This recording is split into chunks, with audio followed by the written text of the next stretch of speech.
সেদিন আমাকে একজন ফোন করেছে, আমাদের গ্রামে মেয়েরা তারাবির নামাজ পড়ছে, কার পেছনে? বলে একটা ছাদে। কে পড়াচ্ছে? বললে একটা 20 বছরের ছেলে পড়াচ্ছে। আমি বলি 20 বছরে কোনো ছেলে হয়? সে তো মরদবে।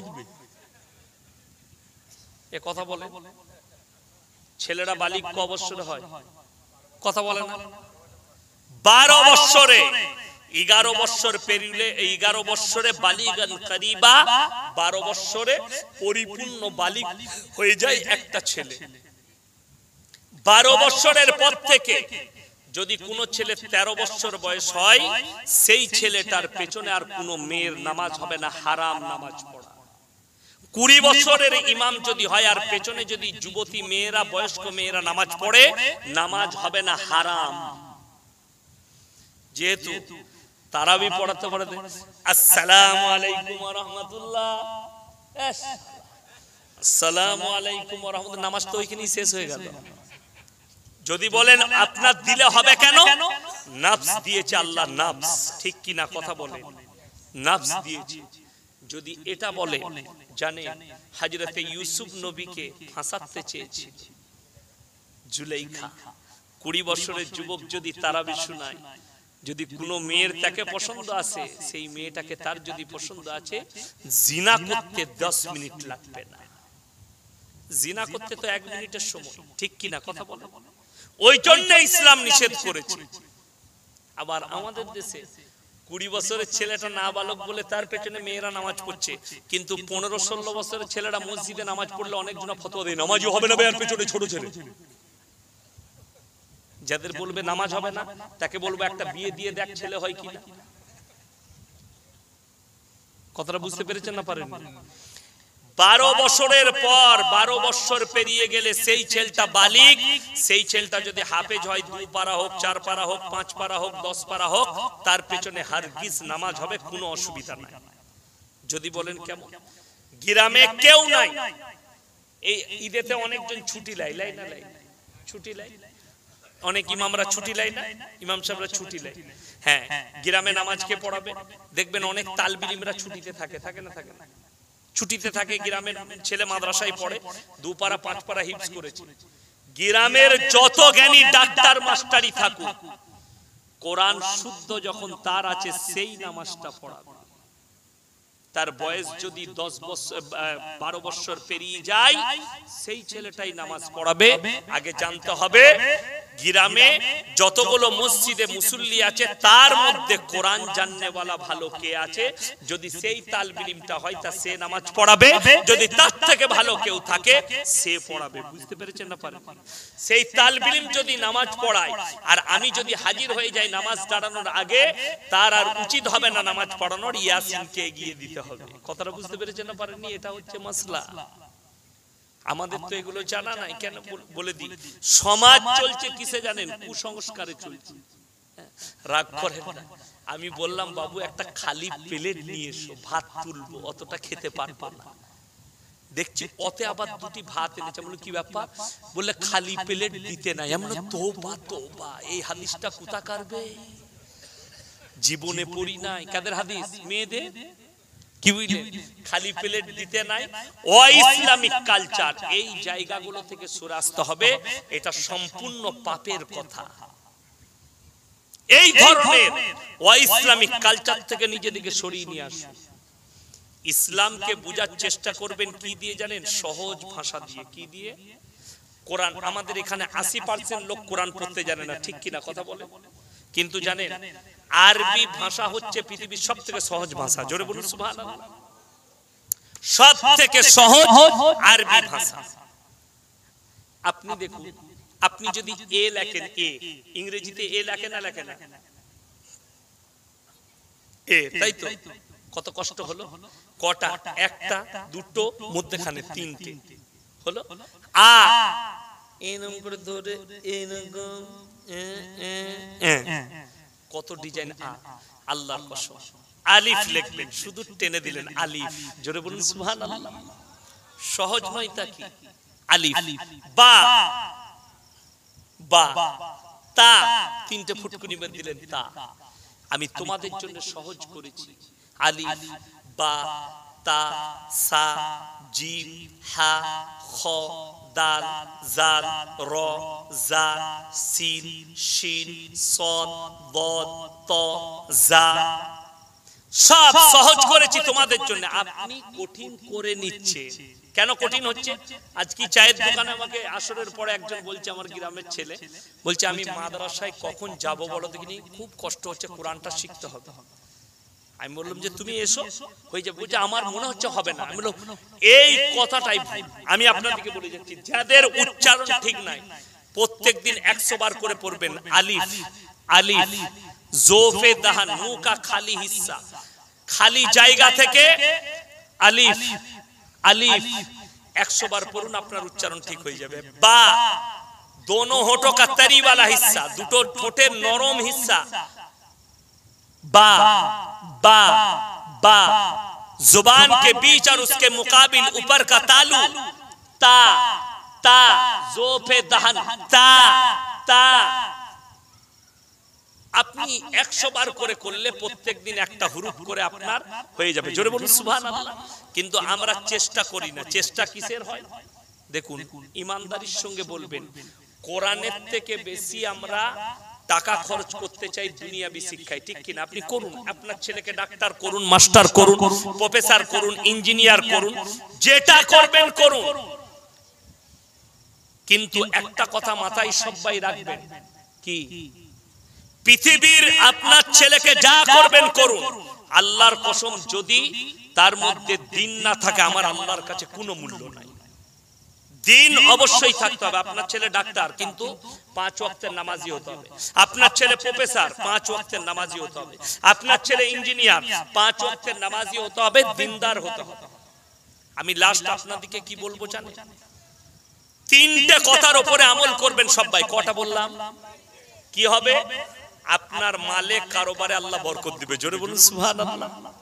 3টে কথার উপরে আমল করবেন, আপনার মালে কারোবারে আল্লাহ বরকত দিবেন। চলুন একটা করে জেনে নিন। ওয়া আতিদাল কুরবা হাক্কাহু ওয়াল মিসকিন ওয়া ইবনাস সাবিলি ওয়া লা তুবাদদির তাবদীরা ইন্নাল মুবাদদিরিনা কানু ইখওয়ানাশ শায়াতিন ওয়া কানাশ শাইতানু লিরাব্বিহি কাফুরা। হে আমার বিশ্ব নবী, পৃথিবীর মানুষকে বলো, যাদেরকে মাল দিয়েছি তোমরা 3 জনের পেছনে বেশি খরচ করবে। জোরে বলুন সুবহানাল্লাহ। 1 নম্বর, ওয়া আতিদাল কুরবা, তোমার কাছের গরিবের পেছনে, ওয়াল ইয়াতামা ওয়াল মাসাকিন, তারপরে দেখবে এতিম আর মিসকিন কোথায় আছে, ওয়া ইবনাস সাবিলি ওয়া লা তুবাদদির তাবদীরা, তারপরে তোমরা কি দেখবে? 3 নম্বর, তোমার দরজায় তোমার কাছে কোন মুসাফির এলে মুসাফিরের পেছনে তোমরা খরচ করো।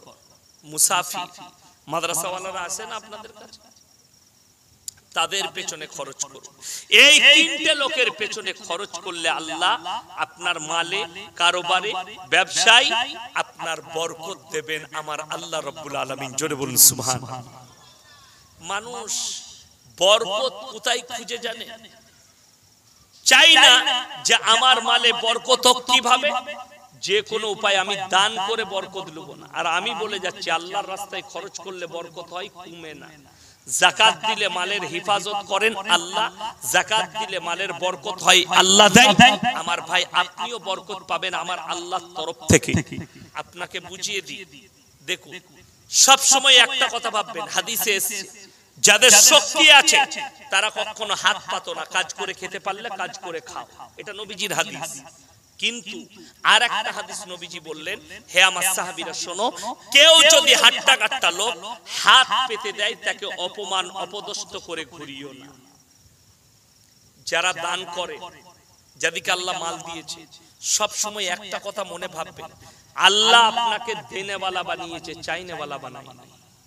কথাটা বুঝতে পেরেছেন না? পারে যে হাত পাচ্ছে তাকে দেখে ভাবুন যে আমি দিচ্ছি, আল্লাহ আমার দ্বারা দিয়াচ্ছে, কিন্তু আমাকে হাত পাতাইনি আল্লাহ।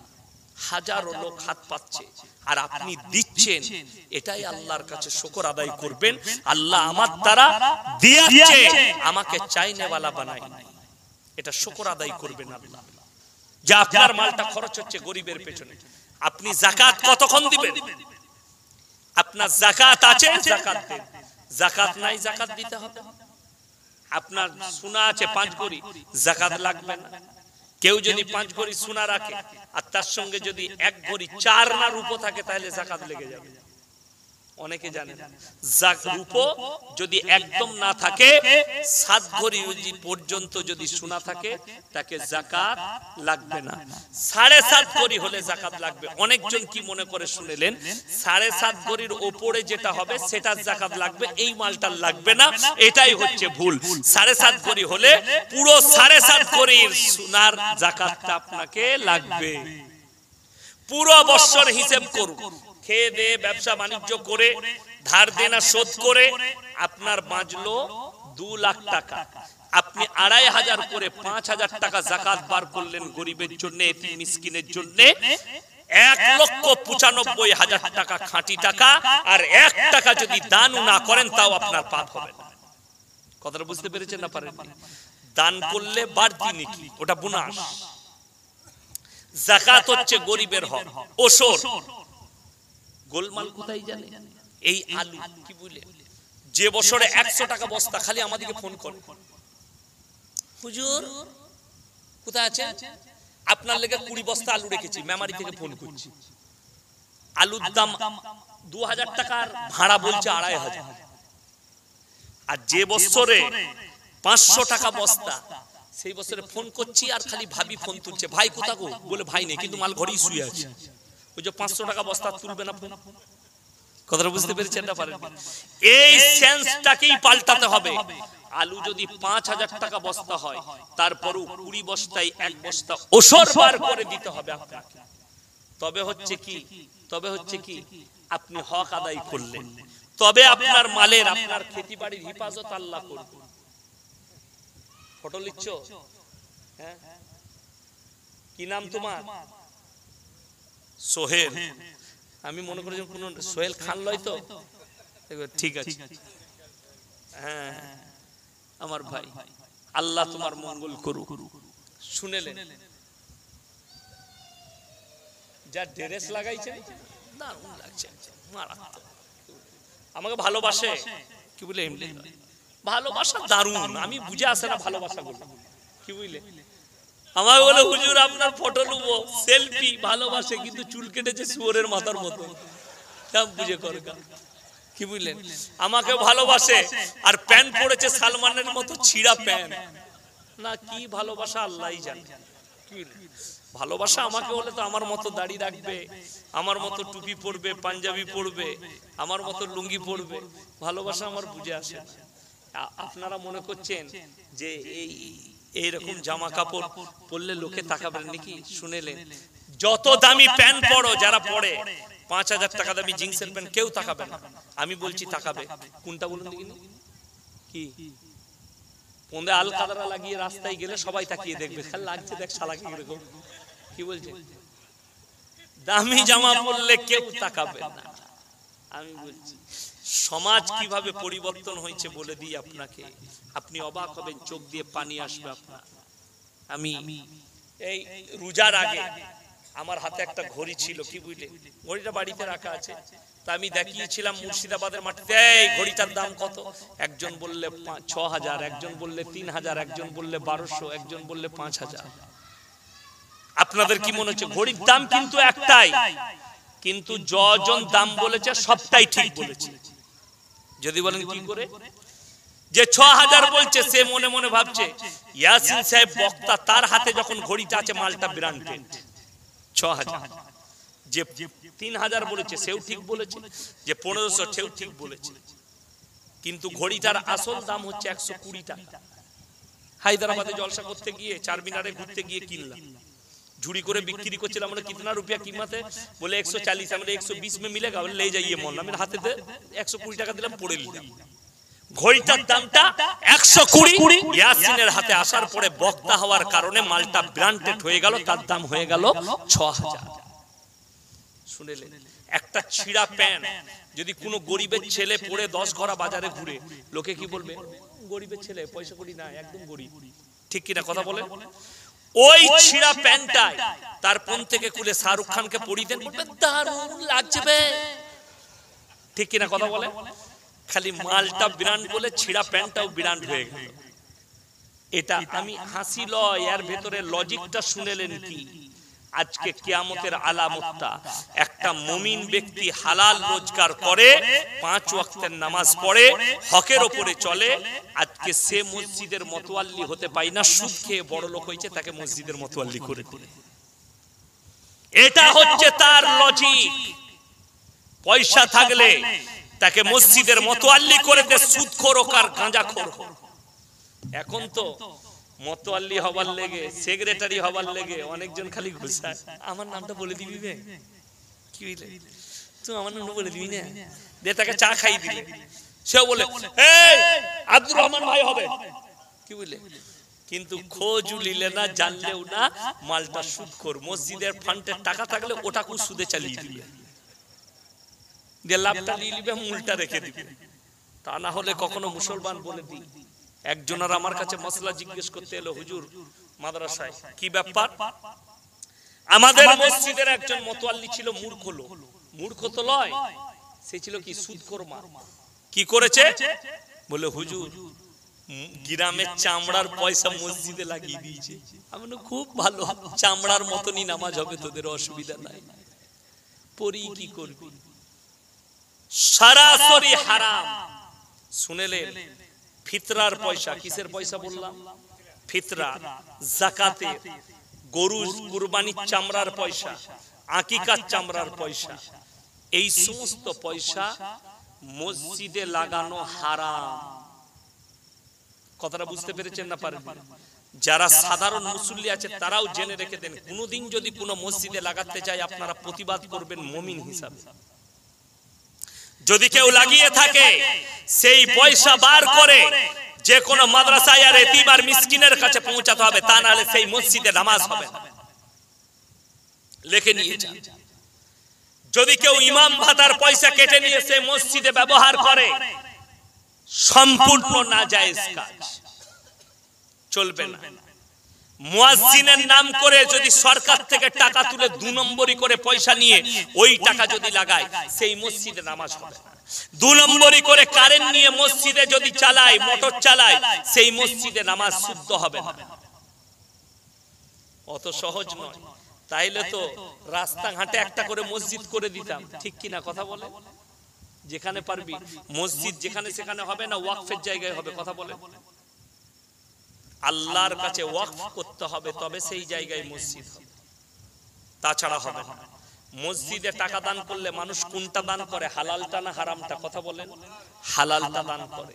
তাহলে একটা জিনিস জেনে রেখে দিবেন, কোরআনে আছে আতিউল্লাহ ওয়া আতিউর রাসূল ওয়া উলিল আমরি মিনকুম ফাইন তানাজাতুম ফি শাইইন ফারুদ্দুহু ইলাল্লাহ। তোমরা আল্লাহ এবং রাসূলের পরে, আমার রাসূলের পরে যদি কেউ কি নেতা সিলেক্ট করতে চাও, মতোয়াল্লি করো, গ্রামের নেতা করো, আগে খোঁজ নাও তার মধ্যে ইলম আছে কিনা, তার মধ্যে দ্বীন আছে কিনা, তার মধ্যে তাকওয়া আছে কিনা, তার মধ্যে পরহেজগারি আছে কিনা, তারপরে তুমি তাকে মতোয়াল্লি করবে, তারপরে তুমি নেতা সিলেক্ট করবে। বেটা লটারির টিকিট কাটে, তাকে করেছে মতোয়াল্লি। মসজিদের বরকত হবে না বেবরকত হবে? মসজিদের বেবরকত হবে। এইগুলোই তো বুঝার আছে। এই সেন্সটা না থাকার কারণে খালি পয়সা থাকলে, শুনেলেন, যে মসজিদের মতোয়াল্লি হবে, মসজিদের সেক্রেটারি হবে, মসজিদের কমিটি হবে, তাদেরকে বাজাপ্তা 5 ওয়াক্তের নামাজ পড়া জরুরি। কথাটা বুঝতে পেরেছেন না পারেন? যে মতোয়াল্লি হবে, শর্তে লেখা আছে, মতোয়াল্লি হলে শর্ত হচ্ছে মতোয়াল্লি যেন ইমামের অবর্তমানে নামাজ পড়াতে পারে। কথা বুঝতে পেরেছেন না পারেন? আমাদের দেশে তো মতোয়াল্লি মসজিদই যায় না, খালি হিসেব বাকির সময় যায়, টাকা ভাগের সময় যায়। রাগ করেন না, গায়ে লিবেন না, আমি হক কথা বলছি।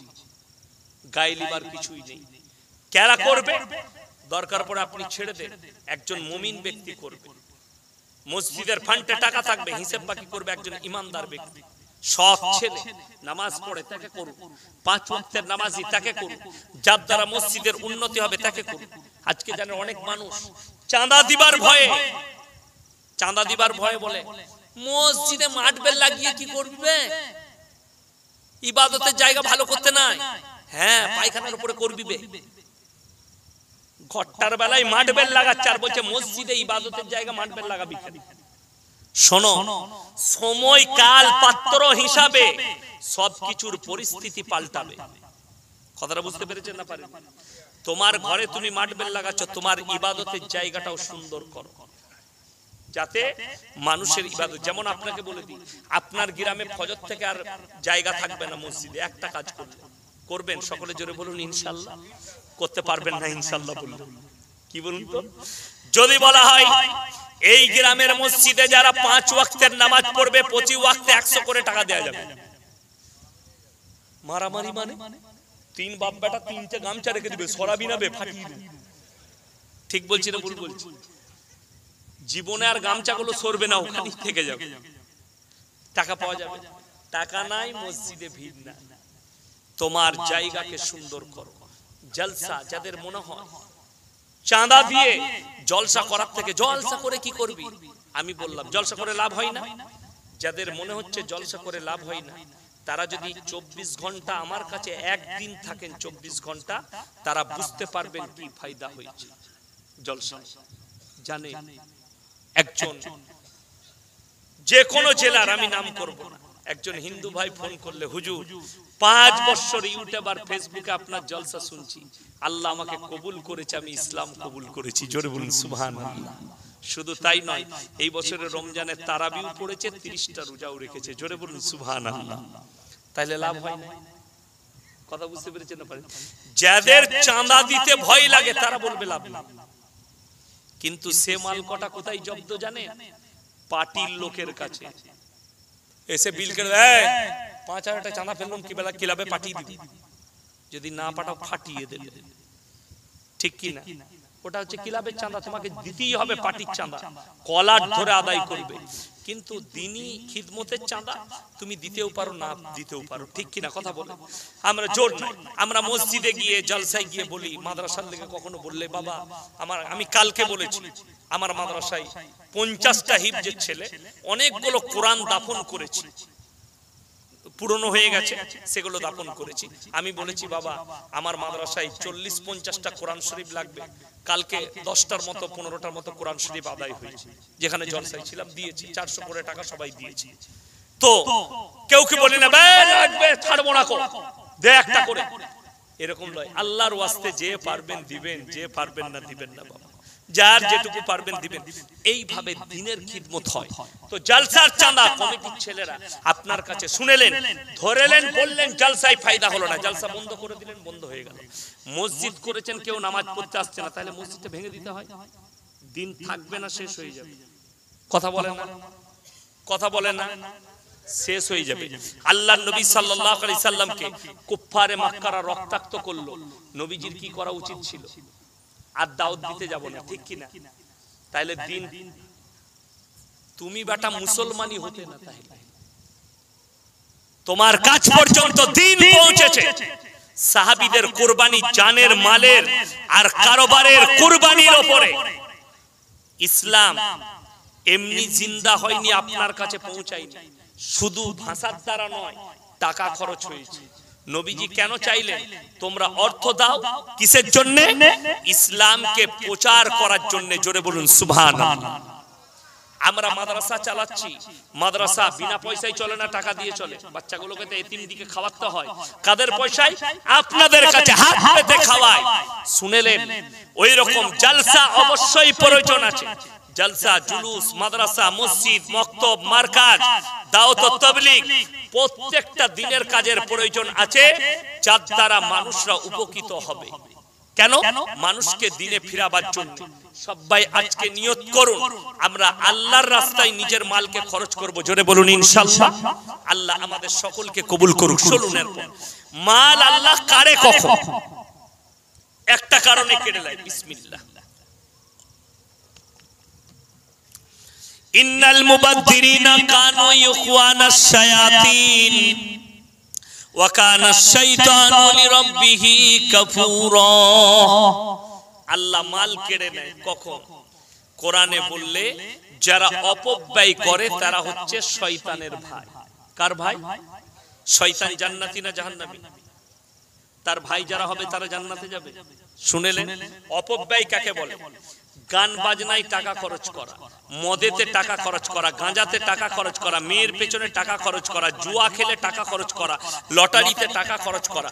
ওই ইসলামিক যতগুলো কালচার আছে সেই জায়গায় টাকা খরচের নাম হচ্ছে অপব্যয়। আল্লাহ তাদের মালকে কেড়ে নেয়।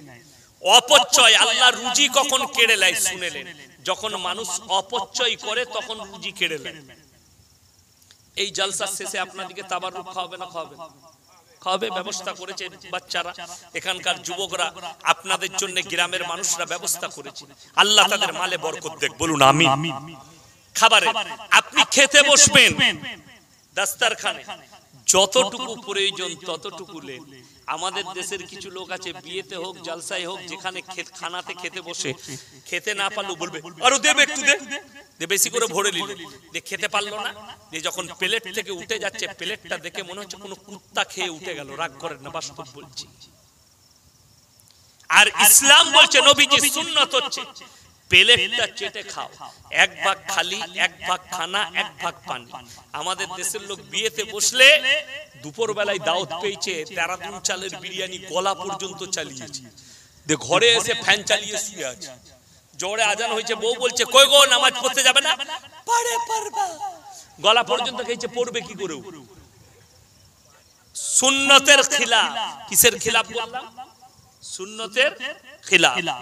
অল্প খাও, বেশি দিন বাঁচবে, সুন্নত তরিকায় খাও, ইবাদতে মন লাগবে, তা না হলে তোমার ইবাদত সম্পূর্ণ হবে না।